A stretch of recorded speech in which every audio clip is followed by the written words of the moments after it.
Bismillahirrahmanirrahim. Assalamualaikum warahmatullahi wabarakatuh.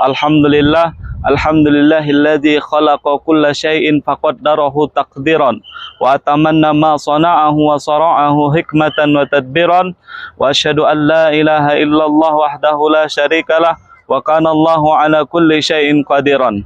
Alhamdulillah, syukur kita kepada Allah Subhanahu wa taala yang mana pada hari yang berkah ini Allah masih mencurahkan rahmat dan ridho bagi kita semua, sehingga kita masih dapat berkumpul bersilaturahmi bersama keluarga dan kerabat semuanya.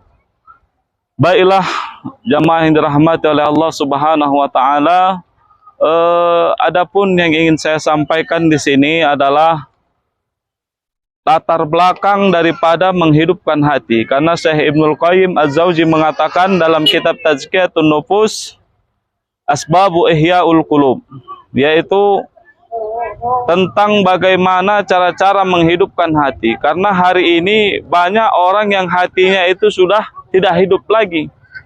Sebagaimana Syekh Ibnul Qayyim Az-Zawji mengatakan, butuhnya hati seseorang terhadap ibadah, terhadap ketaatan kepada Allah melebihi butuhnya manusia itu terhadap makanan dan minumannya. Maka ada 5 hal yang bisa menghidupkan kembali hati yang sudah mati.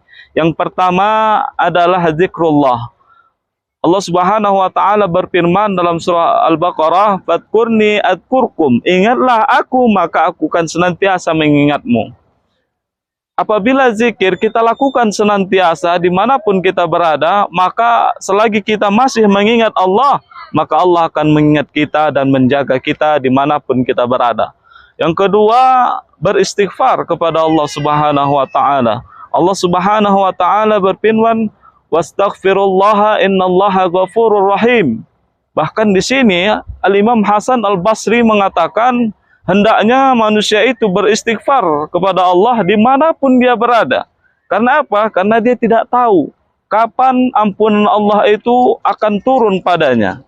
Bisa di masjid, bisa di tempat kerja, tempat rihlah, sebagaimana yang kita lakukan sekarang ini, dimanapun tempatnya. Yang ketiga, yaitu memperbanyak doa kepada Allah. Ud'uni astajib lakum. Allah Subhanahu wa taala meminta agar manusia itu meminta kepada Allah, bukan kepada selain Allah. Tapi saat ini banyak kita lihat manusia itu ketika ada suatu problem, masalah, dia meminta kepada, bahkan mensyirikkan Allah dengan meminta kepada selain Allah. Na'udzubillah.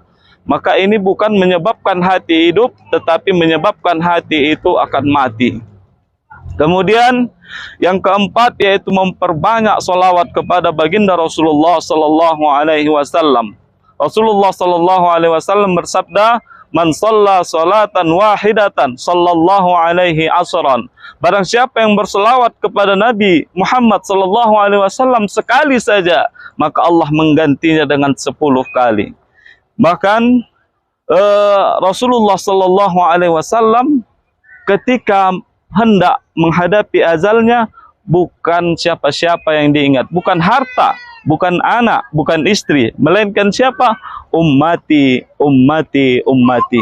Kalau Rasulullah begitu cintanya kepada umat, layakkah kita tidak cinta kepada Rasulullah? Layakkah kita tidak berselawat kepada Rasulullah Sallallahu Alaihi Wasallam? Dan yang terakhir adalah qiyamul lail.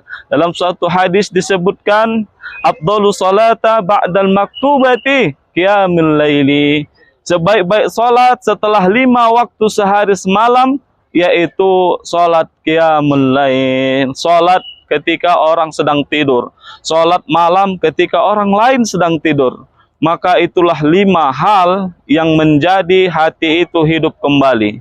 Mungkin ini saja yang dapat saya sampaikan. Nasrun minallah wa fathun qarib wa basyiril mu'minin. Assalamualaikum warahmatullahi wabarakatuh.